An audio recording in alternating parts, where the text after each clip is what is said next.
सत्यनिष्ठार सहित शपथ नेउछि जे मु राष्ट्रर एकता अखंडता एवं सुरक्षा को बजाय रखिया पाई निजकु समर्पित करिवि एवं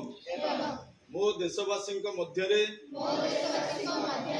यही संदेश प्रसार करिवा पाई संपूर्ण प्रयास करिवि मु एही शपथ मो देशर ऐक्य भावना को सम्मान जणाई नेउछि जहाँकि सरदार वल्लभ भाई पटेल दूरदर्शिता एवं तांकर कार्य द्वारा